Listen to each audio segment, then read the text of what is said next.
hadapan tahtamu. Yesusku, terimalah korban syukurku ini yang mengalir di hatiku sebagai penyembahanku.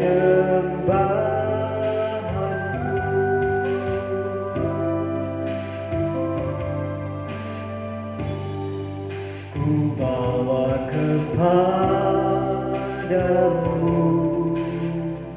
oh Tuhan, persembahanku ini.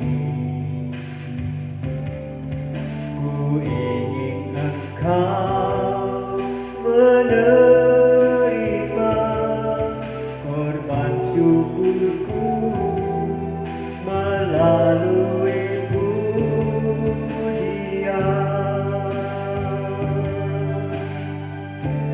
Takkan pernah ku bawa selain yang terbaik, yang harum dan sejati di hadapan tahtamu. Yesusku, terimalah korban syukurku ini yang mengalir di hatiku sebagai penyembahanku.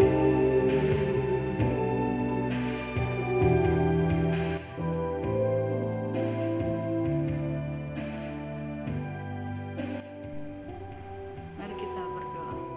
Tuhan Yesus, terima kasih untuk sore hari ini kami boleh kembali beribadah.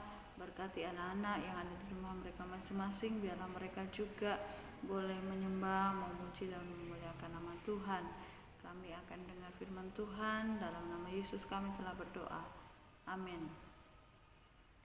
Kita bersama-sama membuka dari Markus pasal 12 ayat 41 sampai ayat yang ke-44. Ya, perhatikan Alkitabnya. Persembahan seorang janda miskin. Pada suatu kali Yesus duduk menghadapi peti persembahan dan memperhatikan bagaimana orang banyak memasukkan uang ke dalam peti itu. Banyak orang kaya memberi jumlah yang besar. Lalu datanglah seorang janda yang miskin dan ia memasukkan 2 peser, yaitu 1 duit. Maka dipanggilnya murid-muridnya dan berkata kepada mereka, "Aku berkata kepadamu, sesungguhnya janda miskin ini memberi lebih banyak daripada semua orang yang memasukkan uang ke dalam peti persembahan. Sebab mereka semua memberi dari kelimpahannya, tetapi janda ini memberi dari kekurangannya, semua yang ada padanya, yaitu seluruh nafkahnya."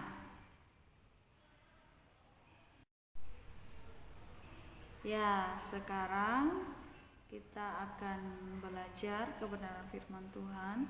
Dari sini kita melihat bahwa Yesus sedang menghadapi peti persembahan. Jadi peti persembahan, kalau kita biasa ini yang kita pakai ya, tangguh persembahan.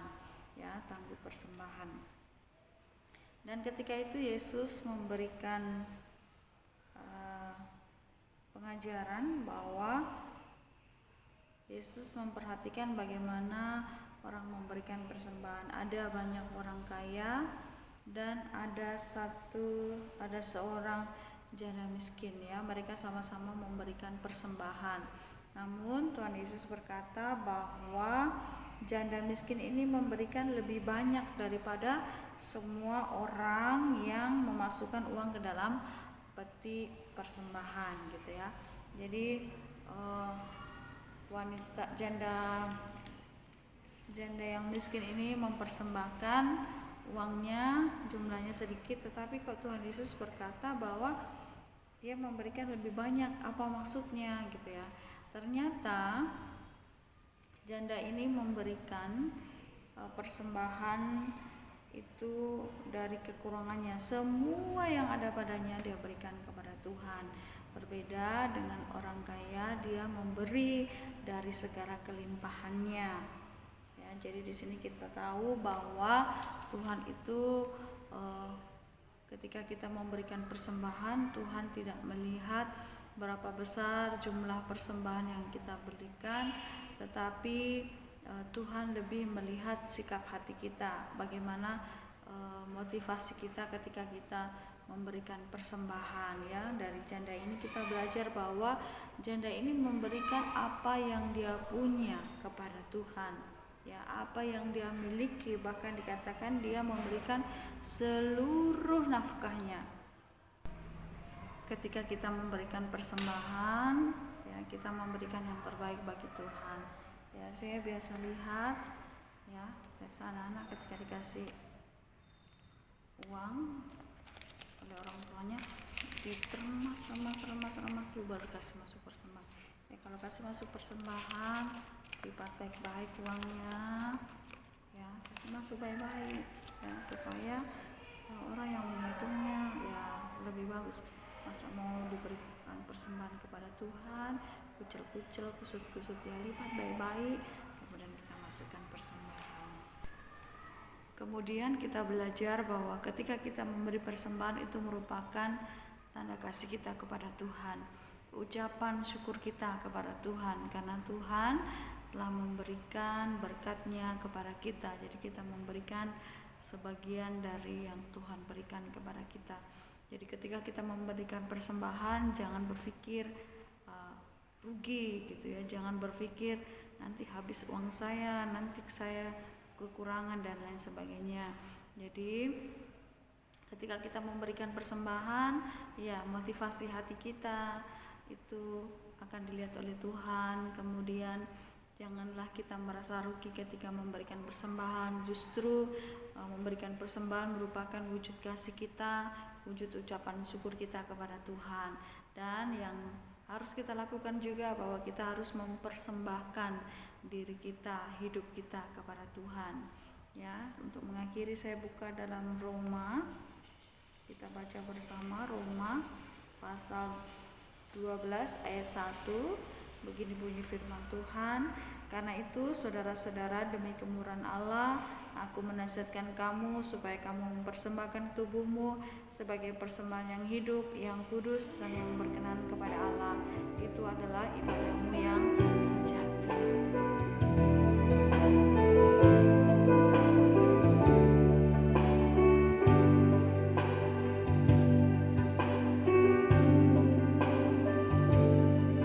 Terima kasih Tuhan untuk kasih setiamu yang ku alami dalam hidupku.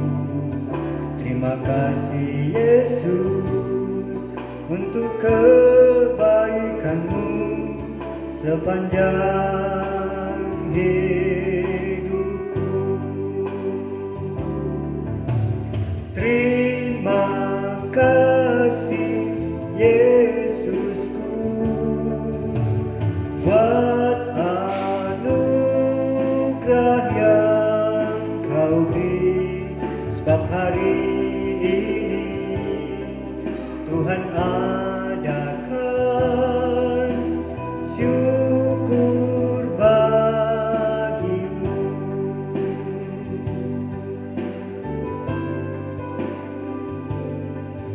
Terima kasih Yesus untuk kasih setiamu yang ku alami dalam hidupku.